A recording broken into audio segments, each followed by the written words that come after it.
everyone. Welcome to this month's episode of Rebecca and Rebecca. My name is Rebecca Yager, coming to you from sunny Dallas, Texas. And out there in the rural country of Indiana is my partner in books, Rebecca Reed. Hey, Rebecca. Hey Becky, how are you? Doing well. And today is one of our favorite days because we get to speak with authors. And we are excited today to introduce Creston Mapes. Creston, thank you so much for joining us.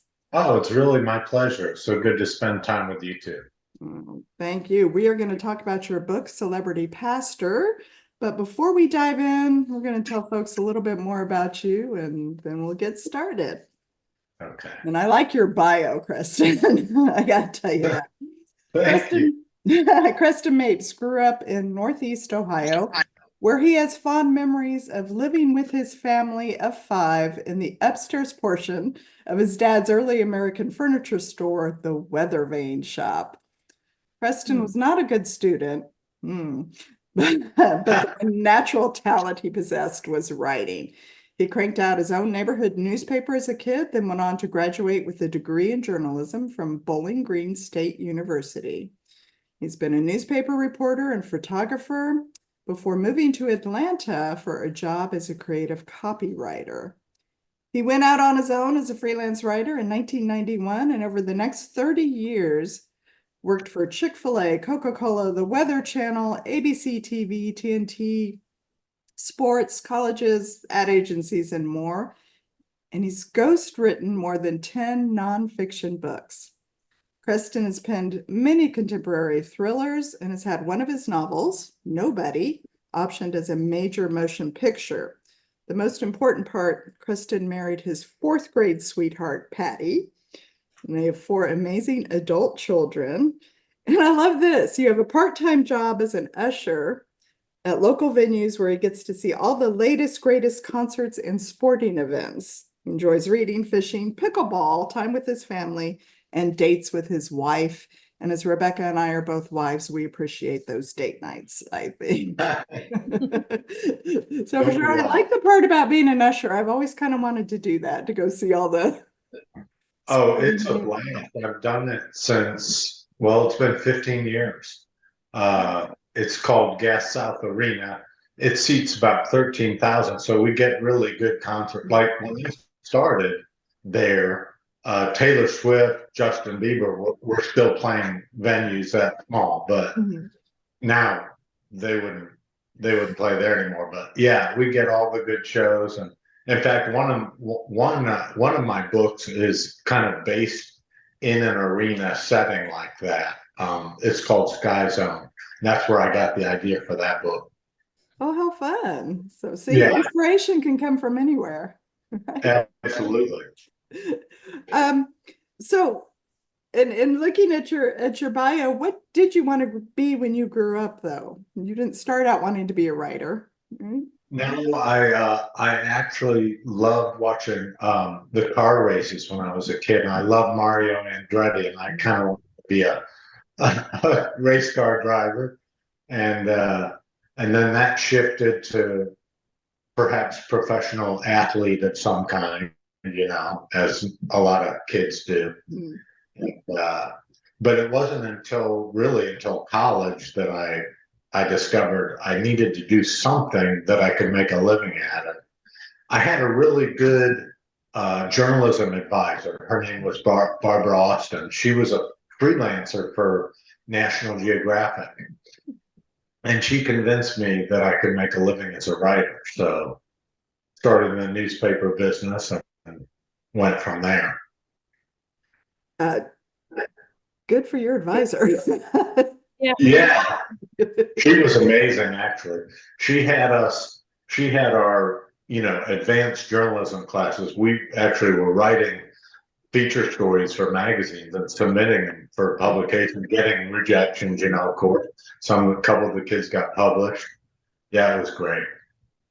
I think it's That's interesting because I think we often in education don't you have that practical like experience piece that kids really do need. And um, I teach a class that is called student media, and when we started this class, this will be the 3rd year, we had a specific goal. We had, this old like, our old athletic, Hall of Fame where, the people who do whatever is great, and they get their picture, and it's from, 1950, whatever it started, and it continued on up to the present, and it was all in these mismatched frames on the wall, and so somebody got the brilliant idea that we needed to digitize it, but nobody really knew how. So they took all the pictures down, which really made people mad and angry without having a replacement. So my class was created to digitize all of these and get them on some kind of format on this interactive TV so that the public wouldn't crucify the principal, Oh, basically. wow. It was getting a little, heated there for a while, but that was what my class was created for. Well, we got that done in the 1st year, and then it was like, "Okay, now what do we do?" Yeah. So, this year, I think we're going to, publish a newspaper for the school, and Yeah. but I have my kids submit articles, like, to the local paper about different things and stuff too, because I feel like that's, really important to understand that how to do all of that. So I think it's neat that, Absolutely. know, you're, in college, they were having you actually do those kinds of things. Well, and it was this one lady specifically that made all the difference in my trajectory, That's, Uh, it's Yeah. pretty amazing. no, it's good to confess. I just got my college degree last fall at my Hey, age. I'm a congratulations. grandmother. Because I never finished when I started, Mhm, 40 years ago, and it was a degree in creative writing, which they didn't have, 40 years ago when I started. And they had us still submit articles, and I did get a few articles published and things picked up. So that experience, I think, as a writer, anybody who wants to pursue this career, we know it's not an easy career to do. Don't always, you see a lot of rejection. So things like this, I think, help you develop that tough skin. So that's good.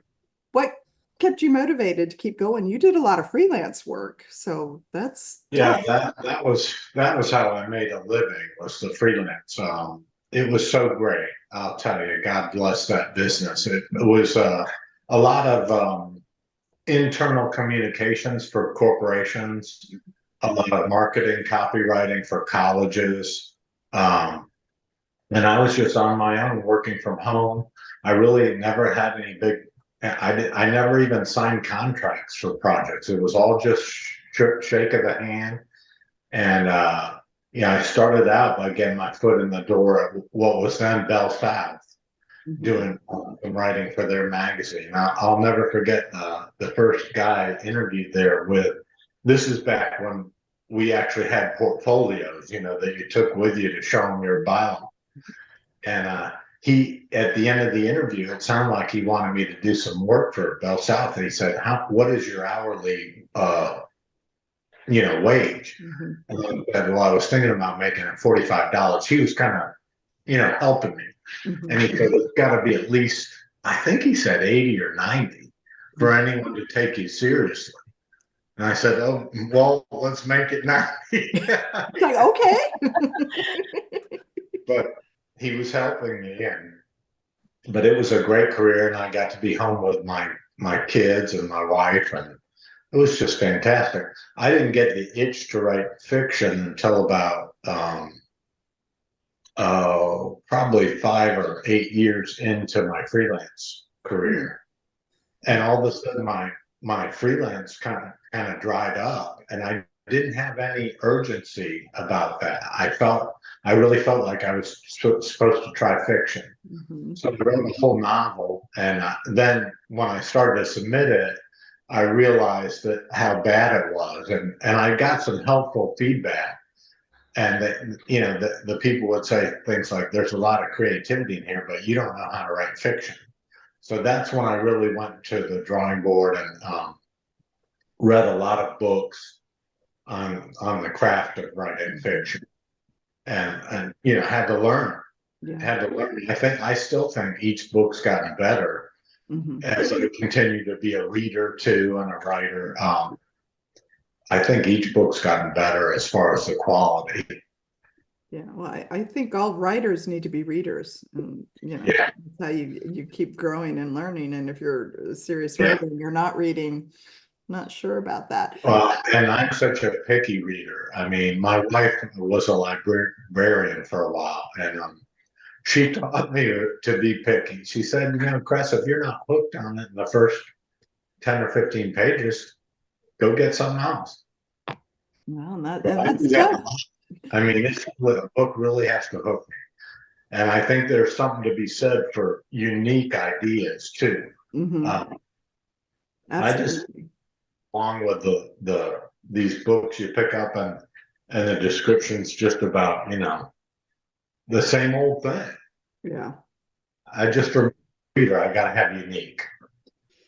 Well, it's funny you're using the word unique, because as we were talking about Celebrity Pastor when we did our review earlier, we called it uniquely intriguing on the Yeah. book, because you start at it is written, to me, even the start of the book is different than a lot of novels, because you're into the interviews, and we don't give spoilers here, so we have to be very careful how we talk Right. about this. But Right. just the start of it was just like, oh wait, it's an interview. It's and then you build and you build and you keep layering, and as the story goes, you just felt the tension of, and it's and obviously could be pulled from the headlines. Sadly, this summer here in Dallas, we've had a major church and pastor in trouble here. And so it's like I'm reading Celebrity Pastor, and then in the newspaper it's happening.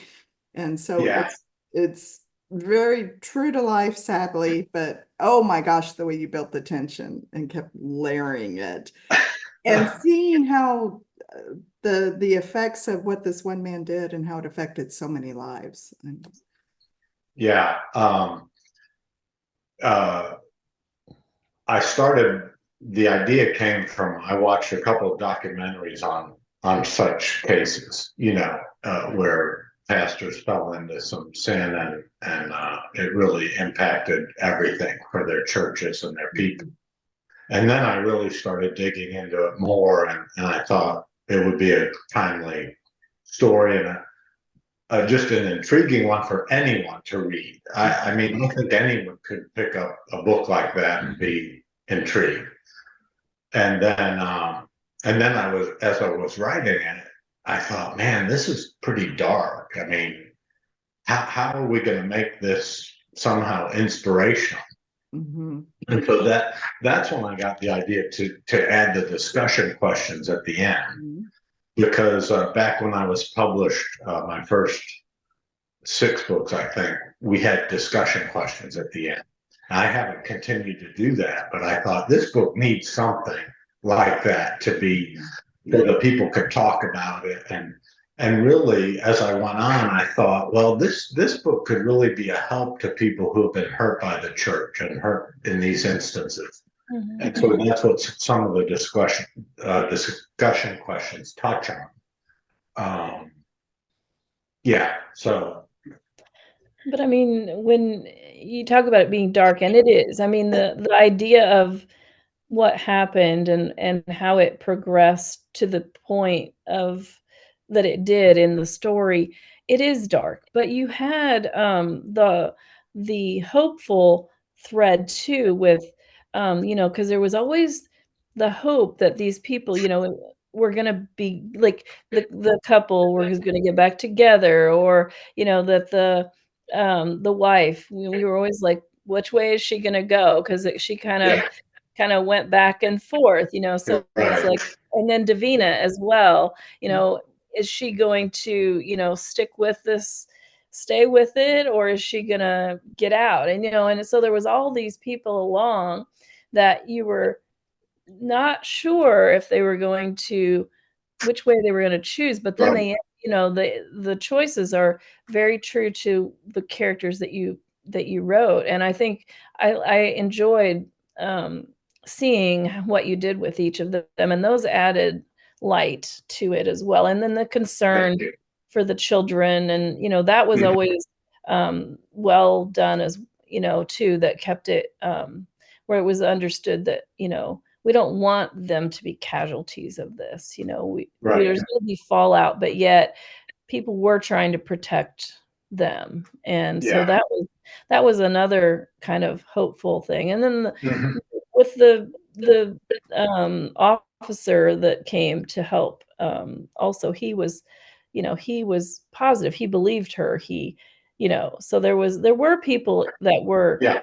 you know, helping along the way. It wasn't all Yeah. just about, how dark can we make this, so Right. No, and I don't plot my books, so I'm seat of the pants, so I don't know what's going to happen either. And um, as it went on, I just thought, well, this guy, he's on a bad road, and I'm not going to make it unrealistic by doing something that's unrealistic. I mean, I had to let the characters be true to who they were and what they were doing. And it played out well, but gosh, when you don't plot, it's you're very nervous because I didn't know how it was going to end.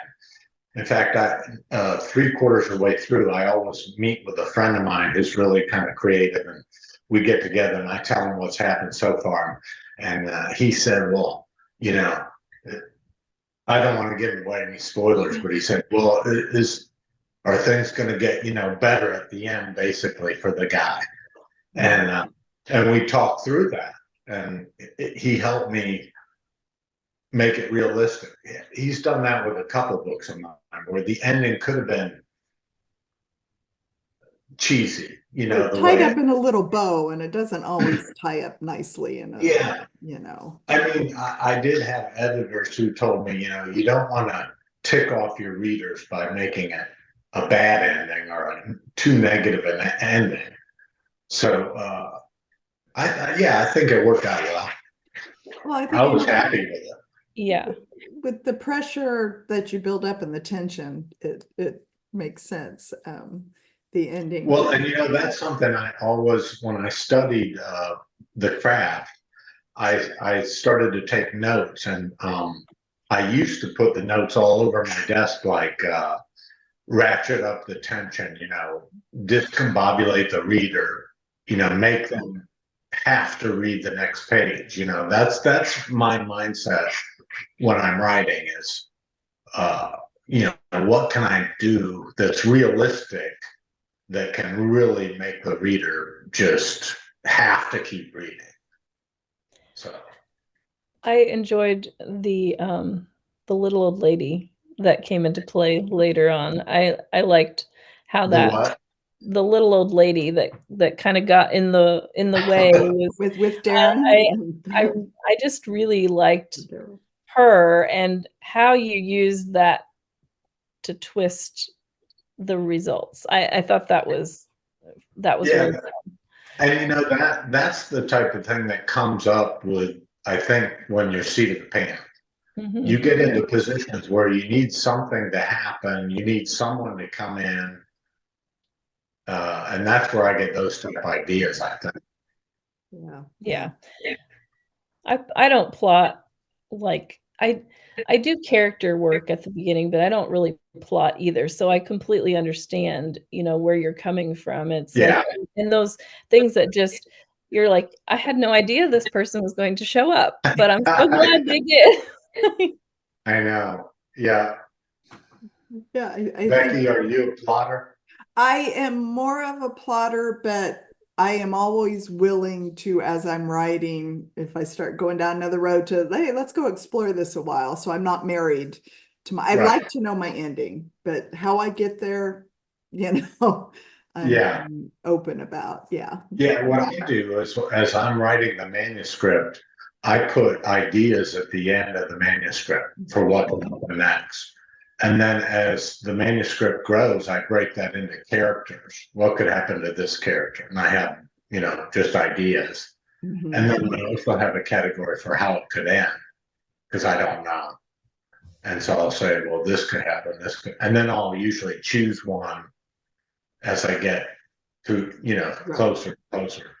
So Well, as I mentioned, my aforementioned college degree, I was learning more to be more of a pantser, right seat of the pants, and I was really enjoying that. So I may be switching as I go along because I did with the assignments and stuff. I didn't have time to always Yeah. flat out stuff, Well, and I really enjoyed just letting it go. But it's I've had friends try to help me plot, and I just my brain just can't do it. I can't think that far ahead. I just, yeah. it's not something that if I could do it, I probably would want to, because it would make the book writing process faster because you know where you're going. Mm-hmm. Well, Sometimes I'll for a Yeah. while figure out what's going to happen. yeah. Well, when doing it this way, being a seat of the pants writer, editing comes into play a lot more, and rewriting. Yeah, that's for sure. Yeah. Yeah. No, we've talked about that with other authors, and some that are just diehard plotters and they got to have it down and can't do seat of the pants. And it's always interesting to talk to how one does it one way. And so you got to do what's right for you as a writer. And we do Yeah. speak to writers too here. Yeah, and I get it both ways because a plotter feels the same way I do about, they're as committed as I am to the way they do it. So Right, right. The glamorous life of writing, not always easy, but interesting. not at all. I'll never forget when I was writing my book Nobody, I was halfway through it and I didn't know who committed the murder yet. And I told my wife, I'm so nervous. I don't even know who did it yet. And she said, well, if you don't know, the reader's not going to know. So at least you got that going for you. I like that because when you're Mhm. maybe starting to panic and she gives you the right perspective. No, that's good. Yeah. So, Yeah. We asked another author about that too, and because she had kind of a mystery going on, and there was like a mystery, and then there was a whole suspense thread. There was people that were ending up, bodies here and there and things, and it really was a big twist as to what happened in the end. And we're like, "How did you figure that twist out?" And she said, "Well, I didn't know who did it until 3/4 of the way through, so that's how I, kept it secret because I didn't know either." And so, Yeah, I think there's something to that, there is. And I think it makes for great organic, Mhm. unique things to happen. so as you're writing, that's kind of what keeps you motivated. Then you're having a little fun with this, and you're as intrigued as hopefully your readers are. That's true. Yeah, Yeah. because I mean, what I do each day is I'll go in and read a couple the previous chapters and then try and get in the flow. And then I'll think of 3 to 5 things. What could happen next? What's the most tension filled, but yet can sustain for mhm. the whole book, and Yeah. then just start going. But I'm a real slow writer. Well, Okay. you are. Well, how long does it take you to write a book then? You say you're slow. My usual schedule when I'm writing a book is 8 a.m. to noon writing, and then I spend my afternoons marketing. And if that way, it'll take me 7 to 10 months. Mm, mhm. Well, that's a Yeah. book a year, which is yeah. I have friends who write so fast and have so many books. That's just not my thing. I can't do it. Well, I don't think everyone's. Published, I had 3 book contract for 3 years, and I still was doing my freelance writing. That was do both, and then I took a break. Um, and then I said to my wife after about 4 years, I said, I think I'm getting signs to write another book. And she said, are they dollar signs? I got another 3 book deal, and that was in less than 3 years. But that kind of pressure for me, I'm thankful where I am now, where I don't do any freelance anymore. I just do the books, and I can take my time with it. I'm not going to hurry it. Mhm. Well, now you're indie publishing now, right? I know you've been Yes. traditionally published, so you really can go at your Yes. pace and do that. When I put a book up for pre-order on Amazon, then I have a deadline. Yeah. You know, I wait to do that till I'm probably 3/4 finished with the book, and I'll put up for.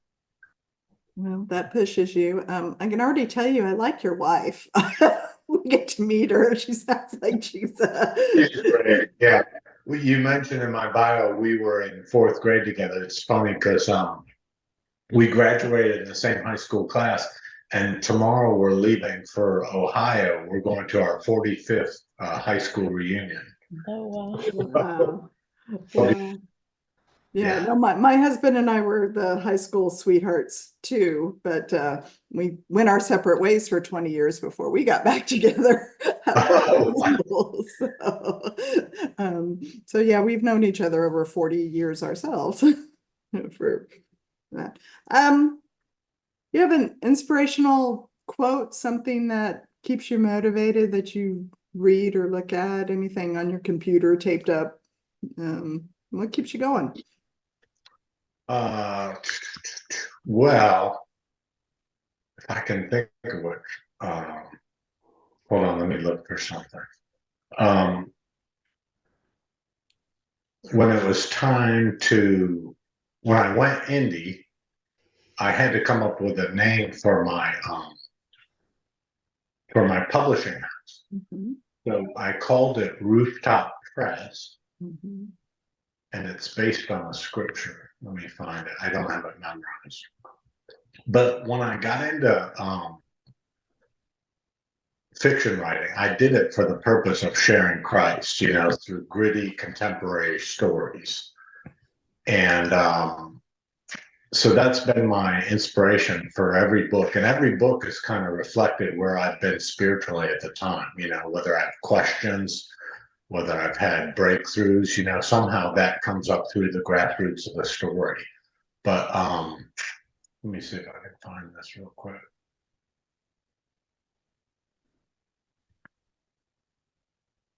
Oh, come on, Grass. Well, actually, I love what you just said too, because I think some people, when they think of Christian fiction, they think of the sweet romances, and there's room for the sweet romances. Love those. They don't realize, even Christians, we're wrestling with the big stuff too. Just because we're Christian, all the problems don't go away in life. Oh my gosh, yeah.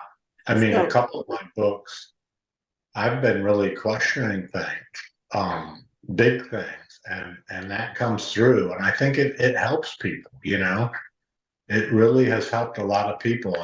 And I've really grown through having to face those issues and writing about them through the eyes of these characters. Mm-hmm. No. Okay. See, I think I found it. Okay. Oh, for Pete's sake. Sorry, I didn't mean to put you on the spot with that one.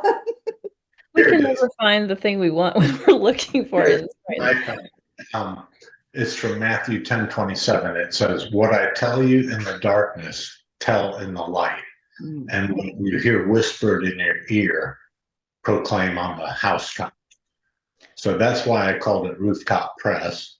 And, I do feel like God kind of guides me in my writing, and there's no way I could write these books without his guidance.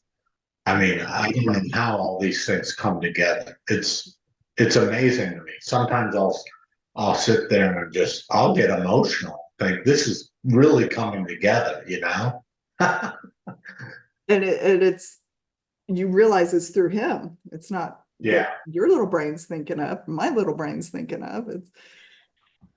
I've noticed that too. Is like I'll go back after I've written something and I've left it for a while, and I'll be like, did I write that? Because I mean, it's just those inspirational moments that things just come to you.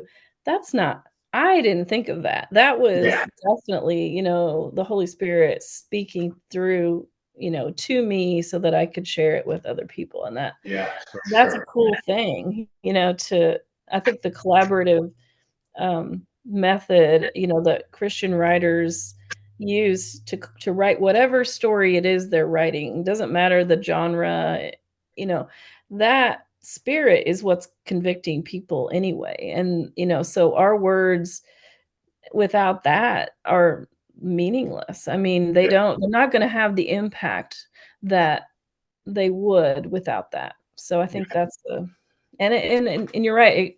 I feel like I've learned so much just writing because of the things that have been shared for me, to me through that process. It's kind of a humbling thing, but it's so awesome. It's that Yeah. feeling right there is just it's an incredible feeling. Well, and also it kind of makes you, if you have characters that don't believe like you do, you have to get in their shoes and figure out, okay, how would this person really react? Why do they think the way they do? It does cause you have to do research on things like that. Like I've got an idea brewing right now that'll, seems like all my books touch on these real timely topics, but it's a timely topic and it's a controversial, and I'm going to have to get in it and figure out why these people feel like they do. It was funny though, to your point, Rebecca. I did a little speaking engagement recently. There were about 40 women there, and they asked me if I'd read an excerpt from Celebrity Pastor. And as I was reading it, I got emotional. I mean, like I almost started crying. That was so embarrassing. It's like, but it was a reflect. I was just thinking that I can't believe God gave me these words, and now I'm reading it in front of these 40 people. It's just Nothing like it.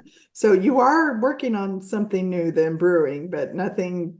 Well, I started a book. It got a couple chapters down. And I thought this is not the beginning of a book. This is more the middle of a book. So I kind of set that aside. My Signs of Life series needs at least one more book, so I'm thinking about going that route. I'm just not sure. I'm between right now. Okay. Just enjoying it. My wife always she's thrilled when I'm not writing a book. She's like, "Oh, do you really have to start another one?" 'Cause I guess when I am writing one, I'm thinking about it. Mm-hmm. Even for work. Yeah. Yeah. Aren't we all?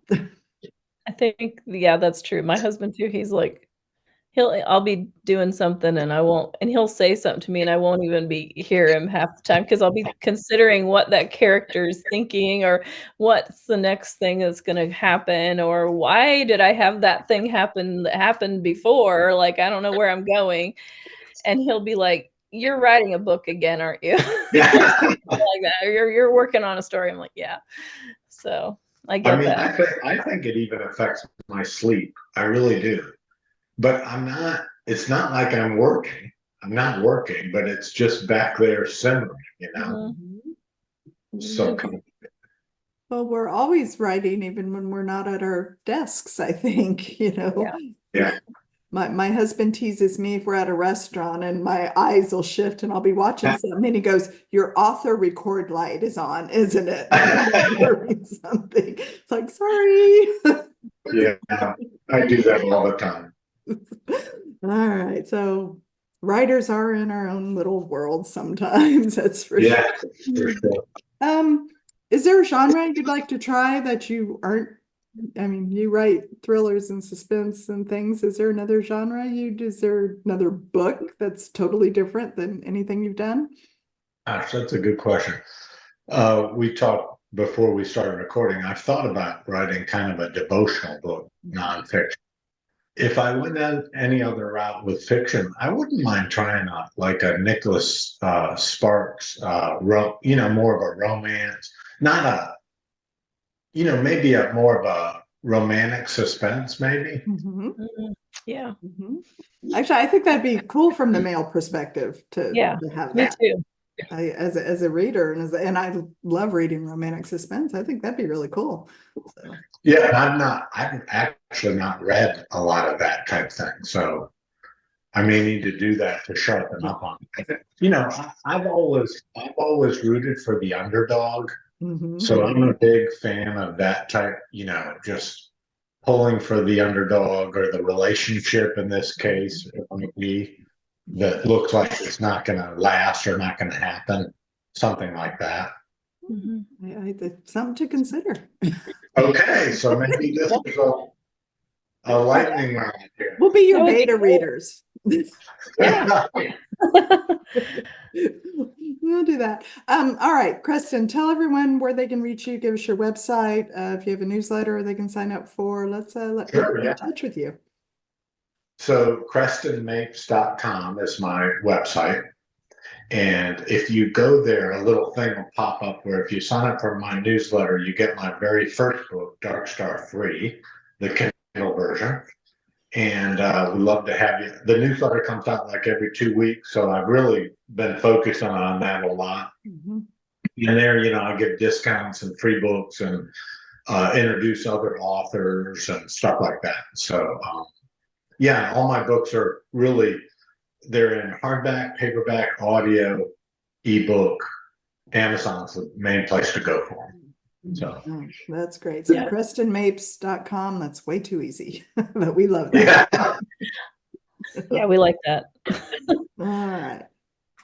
Rebecca, did you have something? You look like you're going to say I was something. going to say that I appreciate that they're in audio because that's pretty much exclusively what I do is listen. I don't really read a lot, and it's not because I don't like to, but it's just time, with I can listen while I'm doing all the other things that I have to do, whereas if I have to read, I have to actually sit down and be reading, and that's all I get to do. So I appreciate the audio, and I thought the narrator did a really good job on Celebrity Pastor.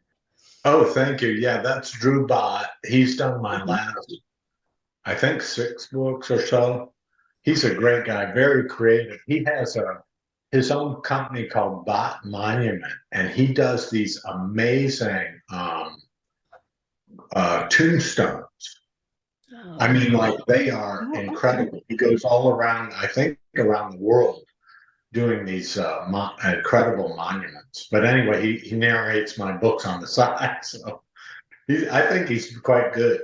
Yeah, I would agree. He did a great job. Good. Glad to hear that. Mhm. yeah. Well, so when you do that, Rebecca, like what do? You have your earbuds in and you're going about or what? A lot of times I just listen on my phone and I just have my phone like I'll listen when I'm doing dishes or folding laundry or I have animals, so when I'm tending them, I'll just take it out Okay. there and turn it on and lay it down and listen. If I'm now I do a lot of work. We have a farm, so I do stuff on the tractor too. So I'll listen with earbuds when I'm doing hay or, whatever, stuff like that too. Okay. But That's yeah, cool. or I'd like to try. driving. Yeah, that's a good idea. Yeah. Mhm. So Good. I've listened to one audiobook and can't quite do it. I'm a reader, I think, for sure. But I was in broadcasting and we always had radio or televisions going, and I got so good at tuning them out as I'm working. And so for me to sit and listen, I'd rather read the book if I'm gonna have to sit and concentrate, because I can tune out background stuff way too easily. But Yeah. I've um, been using my Kindle a lot more than I ever did. I always used to go for paperback or hardback, but lately I've really been enjoying the Kindle. yeah. And plus, like if I go to bed and my wife's already asleep, I can read it on that without turning the light on. Yep. It's a good. I've been enjoying it. Trying to get into it. Yeah, no, that's what I do. I'm a Kindle reader. I never thought I'd give up paperbacks, and I haven't completely, but the Kindle is Yeah. just so convenient, and you have hundreds of books with you too. So Well, yeah, it's right there and you've got all of those at your fingertips. Yeah, it's really hard to carry books around. I just miss having those covers to like just pick up the book and say, "Here's what I'm reading." You don't have that, but Yeah. that's the only thing. that's why Yeah. I don't have Celebrity Pastor to show everyone, but everyone pick up Celebrity Oh, I've got Pastor. a copy. Oh, good. Show it. Oh, there There you you go. go. There There you it go. is. Yay. That's what it looks like. Is it backwards to you guys? No, looks Nope. good. Looks good. It's perfect. Yep. By Awesome. Creston Well, Mapes, this has been fun. thank you again so much for joining us. We appreciate it, Creston. Thank you. Hope everyone goes to your website, signs up for your newsletter at CrestonMapes.com. Pick up Celebrity Pastor. Pick up your previous books. You've got quite a good list of a lot of books you've written. So I think you'll garner some new fans, I hope. Great. I hope so. So, What all right. a great pleasure to meet you too. Thank you Oh, so thank much, you. Creston. And we hope to speak with you again. Okay. I will probably see you in New Orleans. Yep. Sounds wonderful. We'll meet soon. All right. Take care. Thanks, Creston.